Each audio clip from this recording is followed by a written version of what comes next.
Yo, what is up guys? So as you can tell by the title of this video, I'm going to be doing a 992 GTS track review. I've already done the street review for this car. I've talked about the comfort features and the infotainment and the daily drivability. But today, we're going to be really testing the limits of this car, and I'm just going to be giving you guys my thoughts and opinions on how this car performs on the track and really how it feels at the limit. Now, I got a lot of comments on my last GTS review video, and a lot of the people were commenting and saying, oh, you can't compare the GTS to the GT3, and the GTS isn't a track car. Well, in my opinion, every 911 is somewhat of a track car. They are tested and developed and, put through hours and hours and hours of hardcore track time from, the Porsche engineers and the test drivers. And really, anybody outside of the 911 world would consider every 911 a track-capable car. Obviously, yes, the GTS isn't as hardcore as the GT3, but it is so good, and compared to other companies' track cars, the GTS is actually a lot better. And especially because the GTS gets bigger brakes, a stiffer suspension, and more horsepower over a Carrera S, I don't really see the argument as to why you can't track a GTS or why the GTS isn't a track car. In fact, this GTS is about as fast as a 991 GT3, so if you're going to say this isn't a track car, then you might as well say that any other previous gen GT3 also isn't a track car. So that's enough of the rambling from me. We're going to go take this thing out on the racetrack, and I'm going to give my thoughts and opinions. So without further ado, let's get to it. Alright, so we're heading into the pit lane, about to go out. Just got the wave to go, green flags. Good to go? Alright, here we go. So I apologize for the wind noise, guys. At this racetrack, we have to drive with the windows down. It's annoying, I know, but it is what it is. So anyways, as we do a warm-up lap right here, I'm just going to kind of go over some of the specs of this car. 473 horsepower. Obviously, as I mentioned earlier in the video, this car gets the stiffer suspension from the Turbo S. Also gets the brakes from the 911 Turbo, which are a little bit bigger than the Carrera S. And it gets a little bit of a horsepower upgrade over the Carrera S as well. And this car is really just about fine-tuning the Carrera platform, not going quite as hardcore and as high-tech as the GT3 is, but at a little bit lower price point, a bit more streetable comfortability. You get a car that is a lot more engaging to drive than a Carrera S, a lot stiffer, just a lot better. A little bit of a oversteer on corner exit right there. Just a little bit more fun and more track focused than the other 911. So where does this car kind of compare to the GT3?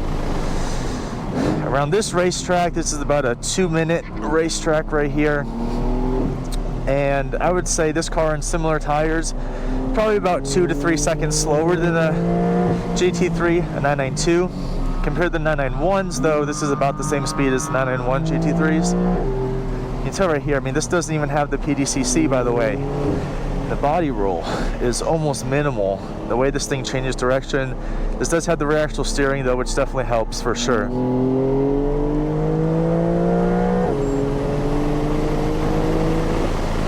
Heavy on the brakes. The brakes are just so good. I forgot to mention that this car is actually fit on the Goodyear Supersport R, so they're a little bit better than the regular PS4S's that come stock with the car. But everything else about this car is stock. We're gonna kind of start pushing it here a little bit over the curb. The car takes the curbs very well, even with the stiffer suspension. Kind of get a little bit of rotation on corner exit here. You can just brake so late though in this car, hit the apex. And this car is so capable. It's so fun to drive. Because it is a 911 though, the engine in the rear, you can get on the throttle so early. A little bit oversteer there. But you get on the throttle so early, but as you can see right there, the 911s with that engine in the rear also, when you're trail braking, you can actually get the rear end to step around a little bit. And that's kind of the magic of the 911s. is the trail braking is really fun, and it just works so good. But even when you just want to point the car and you want it to do what you want it to do, it does exactly that.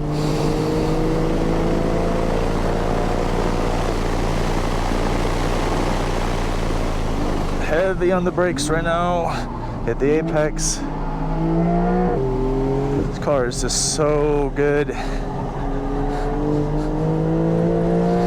Another thing I want to mention is that this car does have the aero kit, so I'm supposed to get a little bit more downforce and reduce the front lift over the standard spoiler. I think it looks really cool, but I can tell you it probably helps a little bit on the track. The high-speed stuff I'm doing feels really good, and you can brake so late in this car. This car just stops on an absolute dime. I'm running almost a full tank of gas right now, which just means extra weight in the car. This car also doesn't have lightweight package. This has the 18 weighs in the rear seat, so you can easily shave probably 80-90 pounds from where I am right now by just having the lightweight package, running a little bit less gas. Man, this car is so good. You know, this right here on the racetrack is really where,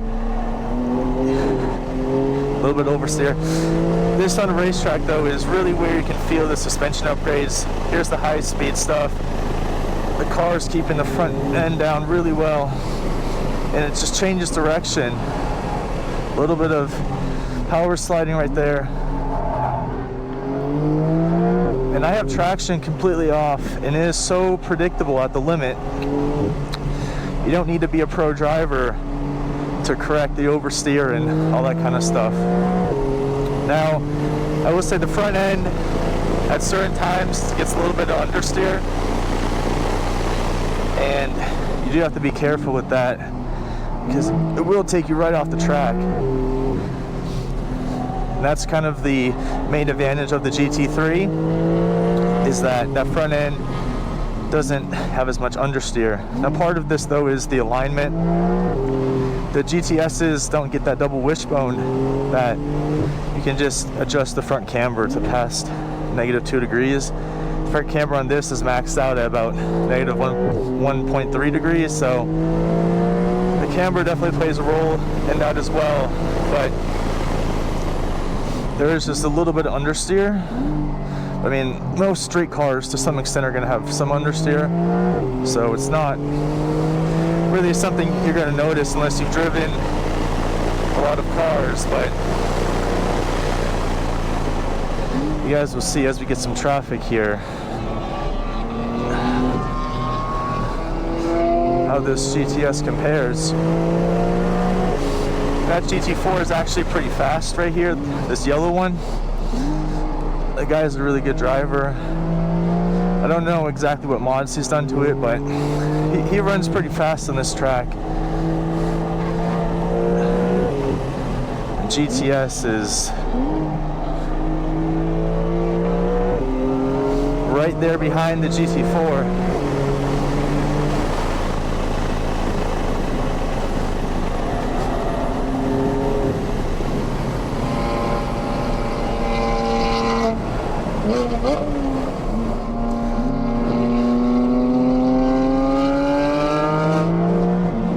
So we're just waiting to pass on the straightaway here.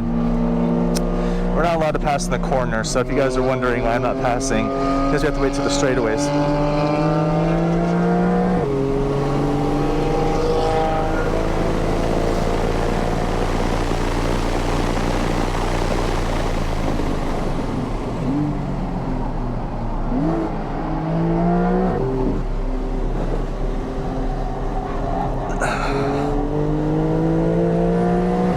I mean, I see so many people online, they're talking about the GTS isn't a track car, it's for the street and blah blah blah.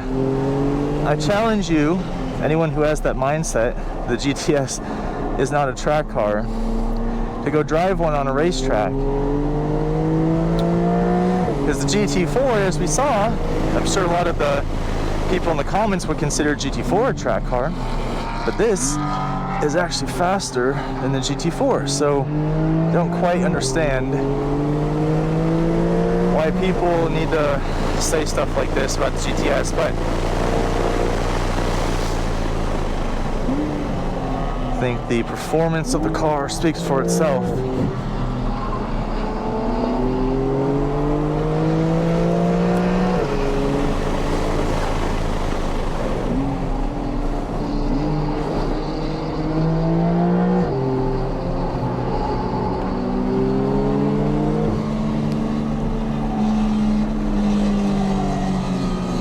No, just go.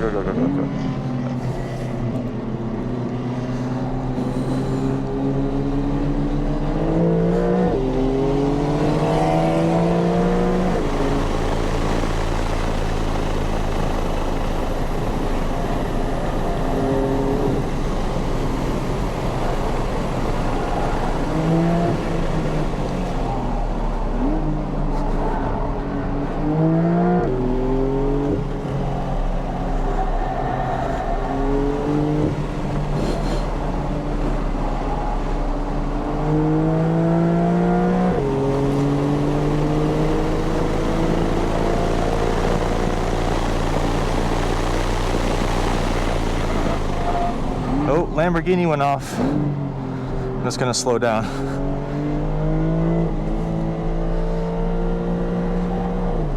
I think that's probably good enough.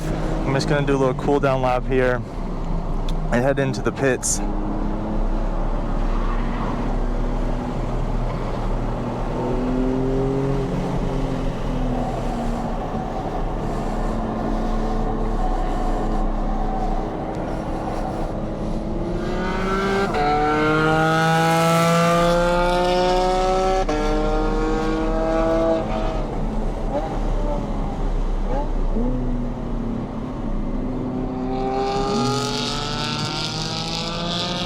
So I hope you guys enjoyed this video. I'm going to be coming out with some more track videos pretty soon and some more reviews. So make sure you guys like, comment, and subscribe if you want to see more of these videos. And without further ado, I'll see you guys next time. Peace.